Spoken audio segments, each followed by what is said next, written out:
In our today's little video session about eSPP, we will see how inventory optimization works. The general process for inventory optimization is shown in the picture here. The goal is to calculate the economic order quantity and the safety stock. To do that, we will have certain input parameters.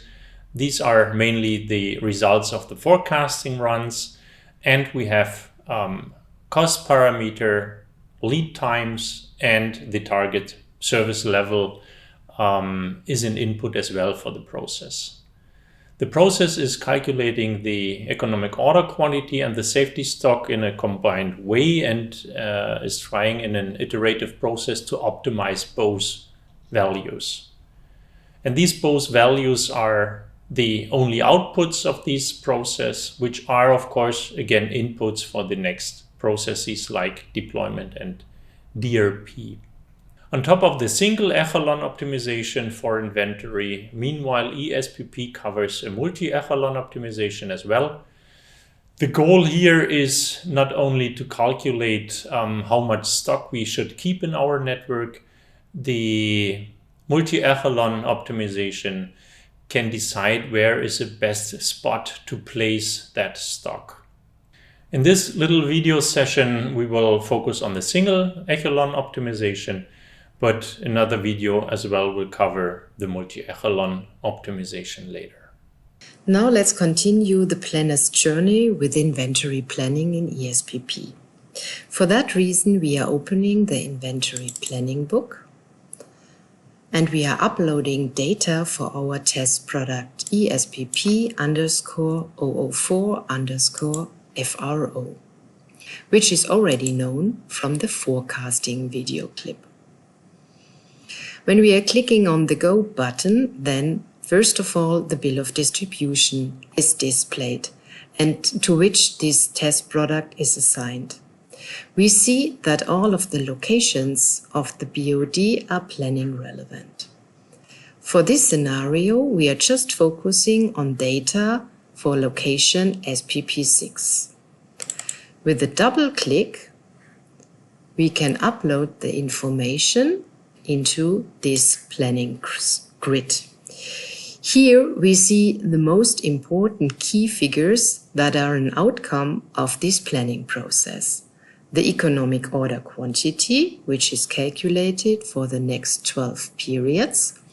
The EOQ period, which is representing how many days the EOQ can cover the actual demand. The safety stock. And as a byproduct, the reorder point and the maximum stock level. We can also see some main outcomes from the forecasting process. For example, the final forecast and the final forecast standard deviation. Let's review the parameters that are controlling how economic order quantity and safety stock are calculated. Going to the product attributes, we see the parameters that are mainly influencing the EOQ. The stockholding costs, which are set to 20%, the fixed ordering costs, and also the procurement costs.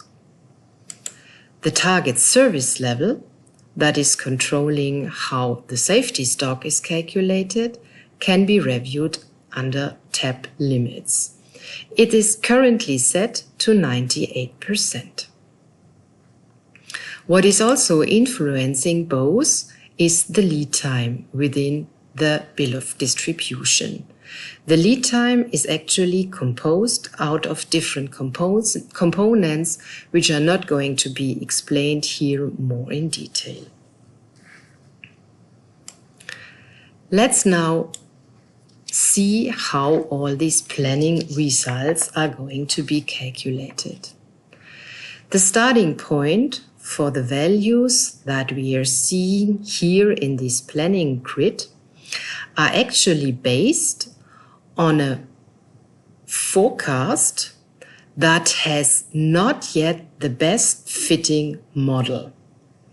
Therefore, the standard deviation, which is also known as the forecast error, is not yet improved.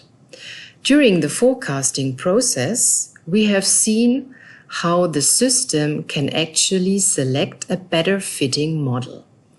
This has been done, and also a new standard deviation has been calculated, but it has not yet been included in the current inventory planning. Usually, inventory planning parameters can now either be recalculated using a batch job, or a planner can also recalculate inventory planning parameters interactively in this planning book. For that reason, he can click on the change mode and can recalculate the numbers using now the better standard deviation of the better fitting forecast model. Now we see some temporary values for the economic order quantity and also for the safety stock. Temporary in the sense that the planner has not yet approved the new values. But what is actually obvious is, through the new improved standard deviation, we could decrease the safety stock tremendously from 87 to 22.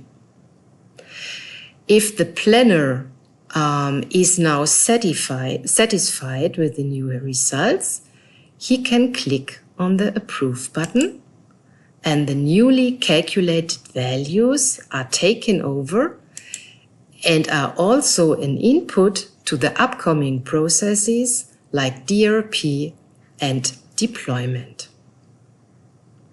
So this is how inventory planning is going to be executed in a nutshell. And what I just simply want to mention is that beside this single echelon inventory planning method, also multi-echelon inventory planning is available starting with eSPP release 2022. For switching between single and multi-echelon, we need to change the inventory planning method on the material master that I'm going to show right now.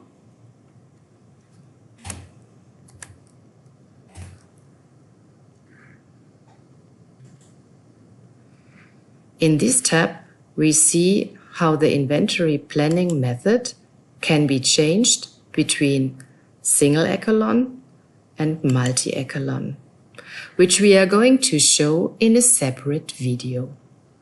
Thanks a lot for your attention.